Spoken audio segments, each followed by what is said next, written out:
Vamos lá? A ideia é o seguinte, eu estou conversando com algumas pessoas, no meio dessa confusão toda, Hum, sobre a ideia é o que vai acontecer depois do coronavírus, né? Está sendo uma baita experiência, uma experiência traumatizante para muita gente. E a pergunta-chave na área da ética é o seguinte: essa experiência vai mexer com as pessoas vão sair dela menos canalhas, ou tudo continua como sempre? O que tem nessa experiência que poderia mexer com alguém? O que você acha disso? Bem, a gente poderia começar propondo que a ética é um segmento, a ética entendida pessoa a pessoa, né? Ela é um segmento da vida onde somos convidados a refletir, a argumentar, a dialogar e a propor soluções de convivência que sejam adequadas para mais gente do que nós. Uhum, Então, isso nos leva a concluir que existe a possibilidade grande de que essas, digamos, argumentações, essas propostas, elas sejam para uns e para outros circunstancialmente apequenadoras, entristecedoras, porque uma solução de convivência entendida como justa, ela poderá não ser, e eu diria que raramente ela agradável, prazerosa e alegradora para todos os envolvidos. Então, poderíamos dizer que um pedaço da nossa vida é pensar sobre isso, pensar sobre a convivência, sabendo que aqui e acolá é possível coletivamente chegar a uma conclusão que seja desagradável. E eu penso que, numa situação de extraordinária gravidade, como é essa que nós estamos vivendo, a necessidade de entender isso é muito grande, é muito premente. Quer dizer, em outras palavras, aquilo que te é desagradável poderá triunfar como sendo o mais adequado. E o mais adequado para quem? O mais adequado para a humanidade, o mais adequado para os outros, haverá quem diga para o maior número de envolvidos. De qualquer maneira, em todos esses casos, nós temos que levar em conta para além do eu, né? Para além de nós mesmos. Então, eu acho que esse é um primeiro ponto, porque talvez uma experiência dessa monta possa fazer enxergar que o prazer diário, reproduzido, a miúde, o tempo inteiro, buscado, o prazer mais comezinho, mais cotidiano, mais daquele pequeno eu mesmo, mimado e, e muito incomodado consigo mesmo, esse prazer, ele, levando em conta a situação vivida, ele terá que ser ignorado, ele terá que ser esquecido, ele terá que, digamos, deixar de pautar a vida propriamente. Eu acho que só isso já é um chacoalhão imenso numa sociedade é, atravessada por uma prática de consumo que promete prazer estendido, prazer garantido pelo maior tempo e é, talvez essa experiência tire o consumo e a busca do prazer individual como referência maior da vida de uns e de outros e alerte para a necessidade de aprender a pensar, de aprender a refletir sobre o que é mais pertinente e mais justo quando a discussão envolve o outro, outras pessoas, sejam elas quantas forem. Então, acho que esse é um primeiro ponto. Não é? Uhum. Nós nos acostumamos a ouvir dizer que os tempos vividos até outro dia eram tempos de um mundo da técnica. Esse tal de mundo da técnica, pelo que eu consegui entender, e eu já adianto que eu entendo muito pouco de quase tudo, mas nesse mundo da técnica há uma imensa preocupação em refletir e aperfeiçoar meios, provavelmente. Uhum. Portanto, técnicas ou instrumentos.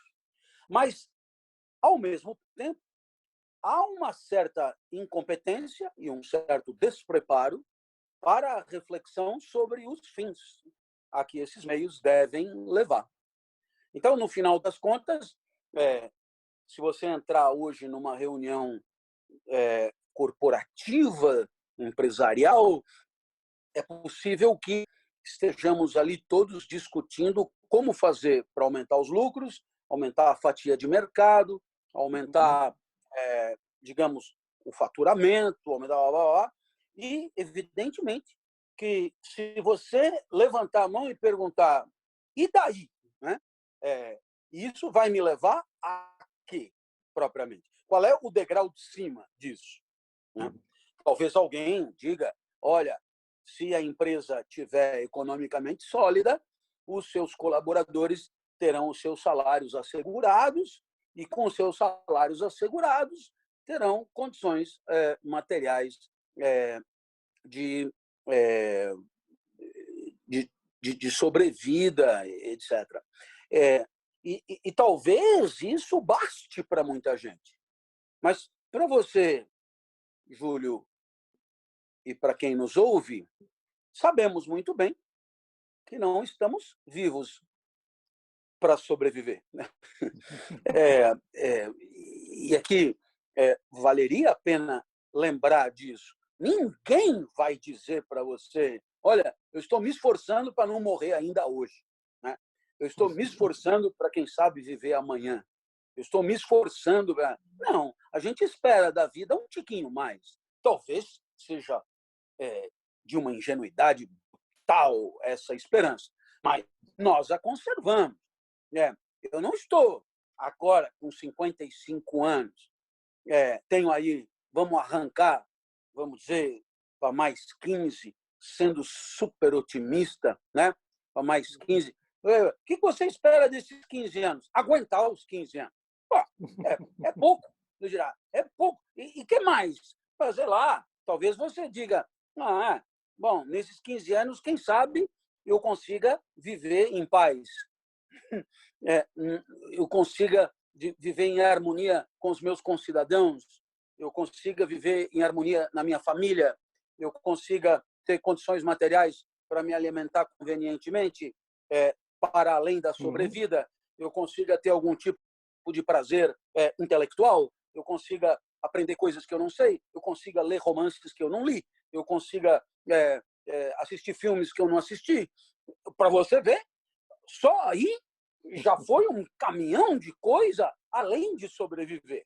Então, claro, você haverá de convir comigo que todos nós esperamos da vida não qualquer vida, e da sobrevida não qualquer sobrevida, mas uma sobrevida que tenha alguns valores, né? Algumas coisas que contem, que importem de fato, que sejam relevantes para nós e assim por diante. Então, de certa maneira, talvez a ética, para além desta sobrevida, né, a ética venha a ser, de fato, alguma coisa mais importante do que tem sido. E voltando lá ao mundo da técnica, então, né, só para concluir, né, alguém dirá,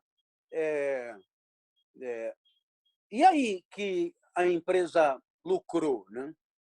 E você diz, os colaboradores, então, receberam seus salários. bom, e aí, né?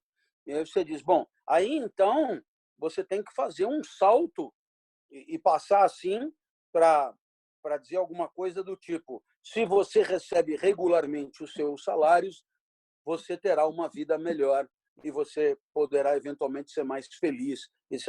Tem que recorrer a uma astúcia desse tipo para poder justificar. E todos nós sabemos o quanto receber os nossos salários são uma coisa incrível quando não recebemos os nossos salários. Mas quando nós recebemos simplesmente os nossos salários regularmente, esperamos da vida um pouco mais do que isso. Esperamos da vida um pouco mais do que a segurança que um salário nos traz. Por essas e por outras, talvez um episódio como esse nos leve a fazer perguntas do tipo: e daí? Né? Porque essas perguntas do tipo e daí, e eu tenho visto aí manifestações do tipo a vida não é o bem de maior valor, continuar vivo não é o bem de maior valor. Eu já li coisas aí de pessoas que carregam cetros de autoridade. Então, ótimo. Então, se não é o maior valor, pois então me diga qual é, porque para abrir mão de uma coisa, eu preciso ser convencido de que outra incompatível a essa vale mais do que essa. Né? Então, quem sabe a gente aprenda, e aprender talvez seja otimista demais, mas a gente tente aprender e se habitue a discutir sobre, no final das contas, o que queremos para nós. E quem sabe cheguemos à conclusão de que a tal da vida boa ela pode ser vivida na simplicidade, né? Ela pode ser vivida sem tudo aquilo que o mundo do consumo costuma oferecer como condição dela mesma, né? E talvez, se essa descoberta for feita, sabe-se lá a que preço, sabe-se lá ao preço de quanta desgraça, de quanto choro, de quanto luto, mas uma descoberta dessa talvez nos permita concluir que, no final das contas, se tivéssemos tido menos futilidade, talvez pudéssemos estar melhor preparados para enfrentar um inimigo que nos atinge a todos, propriamente. Né? Então, nesse sentido, eu penso que o mundo da técnica, nu e cru, aquele de lucrar por lucrar, enriquecer por enriquecer, né? Trabalhar por trabalhar, ganhar por ganhar, ele possa ser relativizado em nome de um outro tipo de reflexão, aonde nos perguntemos todos, mas será mesmo que isso nos leva a um tipo de vida onde todos possam compartilhar cotas equivalentes de felicidade? E aí terá havido, sim, uma lição aprendida de extraordinária importância no meu modo de entender. Bom, enfim, eu falei demais. Não, tá mas ótimo. Você corta como quiser. Não, tá ótimo. Tem 3 grandes perguntas, né? Ou modos de pergunta. O que é? Uma espécie de preocupação com os conceitos das coisas, do qual a filosofia é craque, né? O como, que é o saber da técnica, da ciência, né? A ciência procura responder os comos das coisas, como isso funciona, como tal. E existe o porquê, para quê, né? Qual o significado, em que geralmente a teologia acabou se especializando um pouco nisso, né? É a grande pergunta associada à religiosidade, não necessariamente a religiões, que são estruturas políticas, mas a religiosidade. Você acha que por aí essa busca, a religiosidade, ou a busca por religiões, é um caminho? Né? É o que as pessoas têm buscado? Será que é da religiosidade que as pessoas vão construir esses novos paradigmas, novos valores para encarar esse mundo novo que está vindo aí? Não, acredito muito nisso e também acredito na, na busca, como você disse, de um sentido para a vida, que possa, de certa maneira, oferecer um colorido à rotina massacrante, ao cotidiano dilacerante e às tristezas crônicas do dia a dia. Um sentido para a vida pode ser, digamos, justificador de tanta dificuldade a vencer, não é? Nos encontros com o mundo. E eu penso que, de certa maneira, poderíamos entender por essa espiritualidade, né, todo o conjunto de reflexões humanas a respeito dos valores da vida e das referências para a vida e do que mais importa na vida. E essa espiritualidade, toda ela poderá, sim, de fato, ser oferecida por um programa existencial trazido de fora, de uma divindade criadora exterior a nós, como poderá ser uma espiritualidade que nos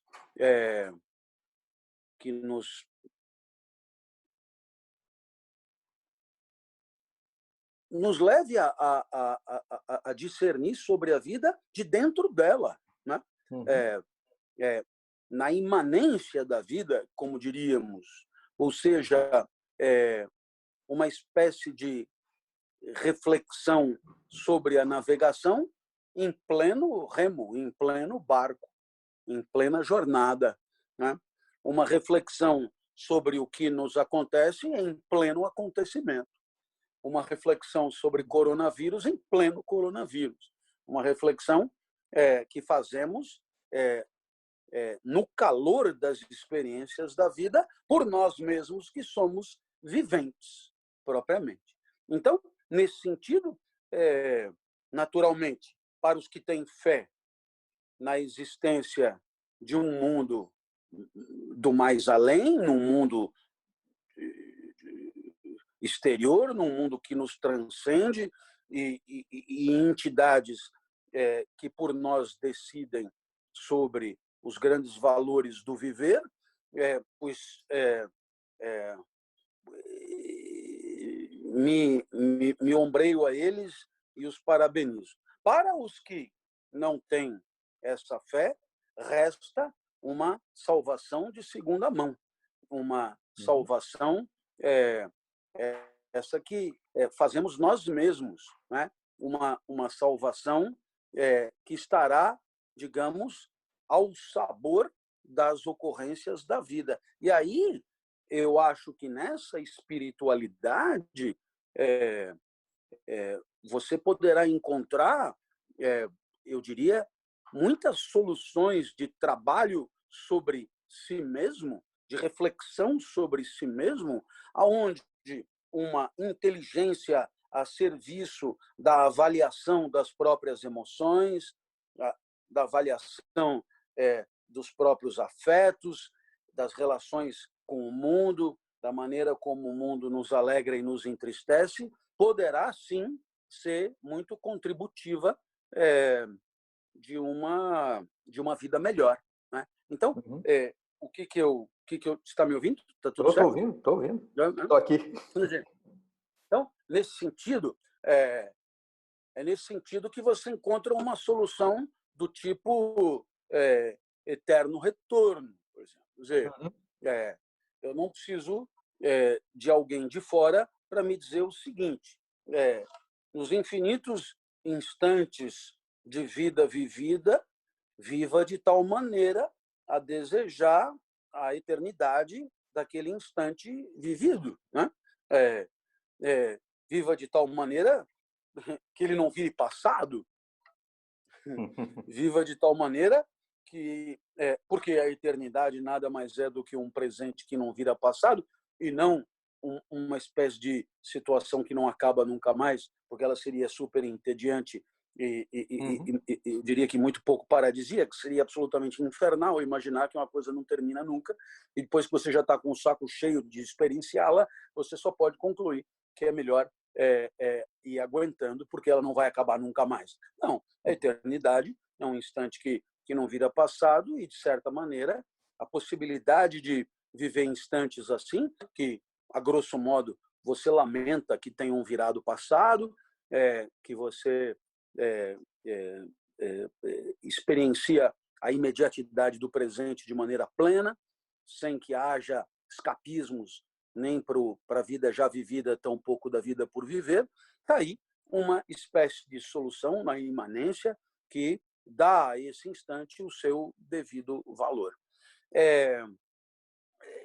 Então, o que eu te diria, né? Quer dizer,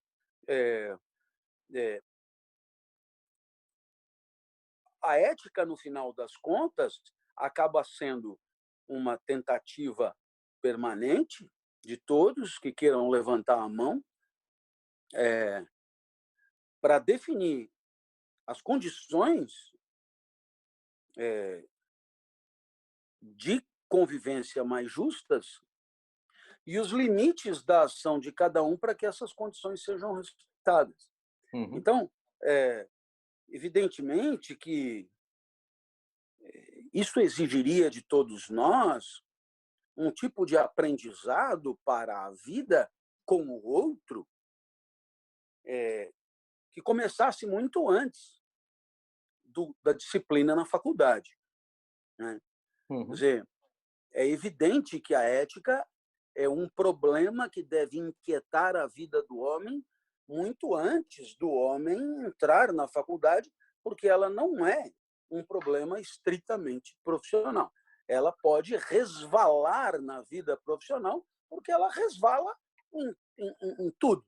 Mas é claro que o hábito de refletir coletivamente sobre as condições justas de existência, é claro que esse hábito deve ser construído por educação mesmo, por educação familiar, escolar, etc., muito antes de uma disciplina universitária. Então, quem sabe um episódio tão avassalador, um episódio esse que é enfrentado a partir de pontos de vista tão diferentes, como nós estamos podendo constatar na nossa sociedade, permitindo argumentações tão diferentes, lastreadas em valores de vida tão diferentes.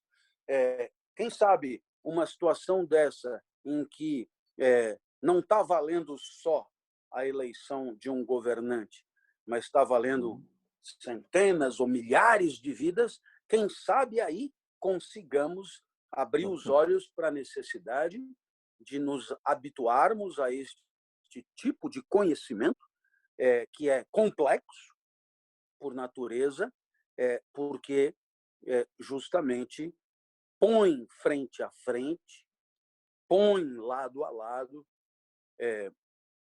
valores de vida e de convivência antagônicos, hostis, inconciliáveis e assim por diante.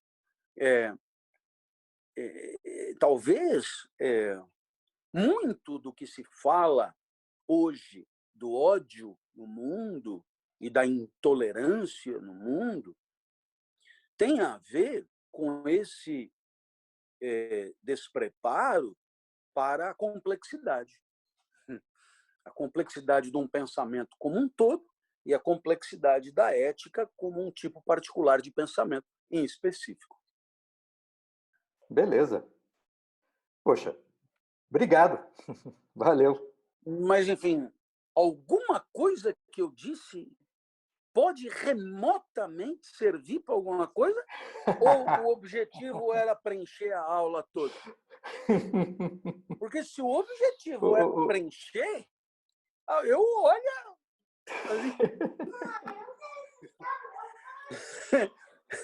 Traz o Evangelho de São João aí, que eu leio também. Uma das maiores habilidades de um professor, e poucos sabem disso no começo da carreira, é a habilidade de você conseguir estender assuntos até o limite da aula, seja lá qual for o limite da aula. Seja qual for o limite. Não é? As pessoas acham que o conteúdo é que manda, né? Não, é o tempo. A gente inventa conteúdo para enfiar no tempo para o pessoal aguentar.